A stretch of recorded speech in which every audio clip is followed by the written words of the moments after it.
There comes a point in the life of the silenced when silence becomes safer than truth. Not because truth was wrong, but because truth was punished. The child once asked, once reached, once hoped, but every reaching hand was left hanging. Every need met with delay, dismissal, or denial. And over time, the child did what all intelligent creatures do in unsafe conditions. They adapted. They became quiet, not peaceful, just quiet.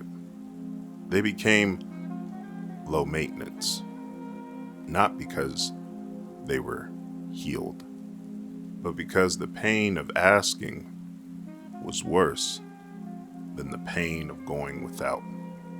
This is the birth of resignation, a quiet, invisible contract that says, if I accept nothing, I can't be hurt. And the body signs that contract again and again and again. So when we meet these people in adulthood, when you become this person, you don't see trauma. You see functionality, a calm exterior, someone who doesn't complain, doesn't need, doesn't break down. But look closer. There's no light in the eyes. There's no fire in the voice. There's no want.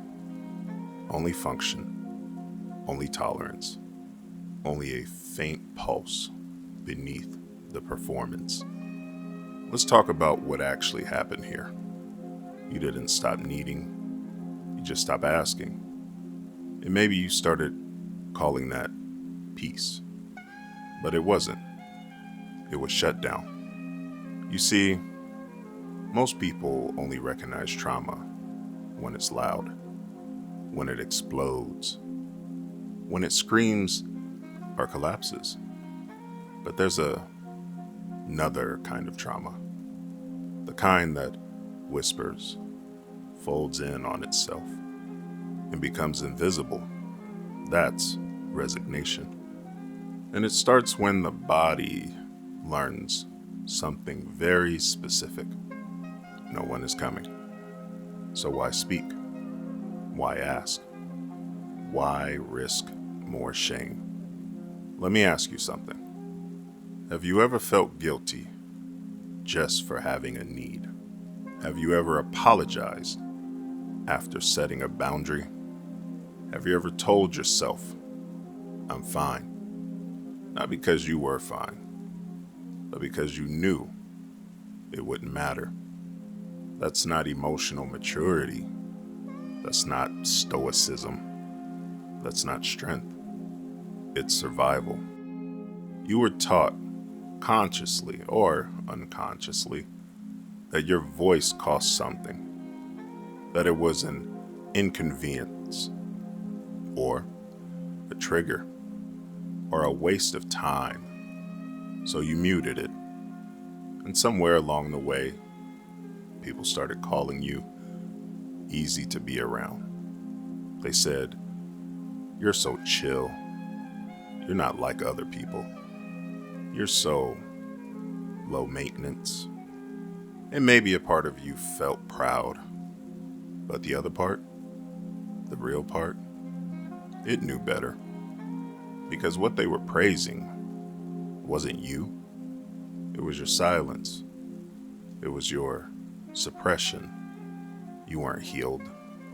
You were just done trying. And the body, in its quiet wisdom, it said, if nothing changes, stop asking. This is what we call freeze-fawn, a state where the body combines paralysis with appeasement. You stay still so you don't provoke. You stay sweet so you don't get abandoned. And you call that peace. But ask yourself this. If your relationships are built on you being unbothered, if your safety depends on never expressing a need, if your calm only lasts as long as you're invisible, is that peace? Or is that performance? Resignation is seductive because it looks like strength, but it's a betrayal wearing a mask. Because deep inside, the resigned person, under the numbness, beneath the calm, is a younger self still waiting, still hoping, still wondering, is it safe to be seen yet? That part of you never left. It just went quiet. So here's the real question. What would happen if you started asking again? What would happen if you let yourself want? What if your needs weren't the problem? What if they were the doorway back to life? Healing doesn't mean becoming unshakable.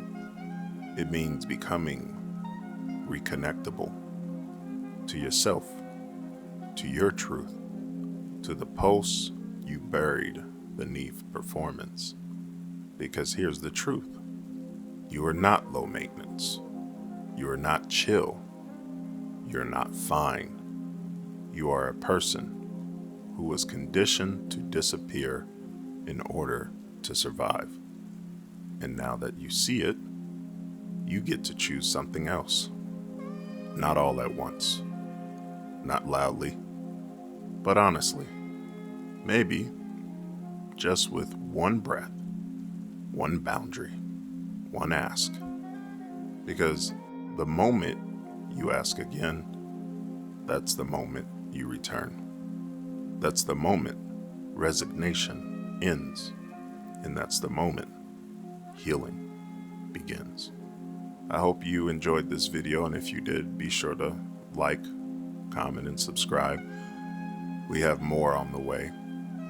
If you have questions, Rome wasn't built in a day, but we can take the steps together. You don't have to do this alone anymore.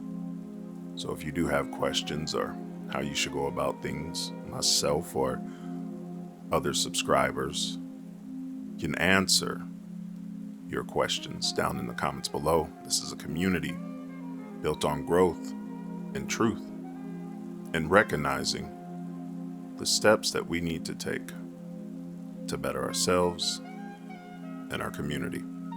You guys take care for now. Stay blessed, and I'll see you in the next one.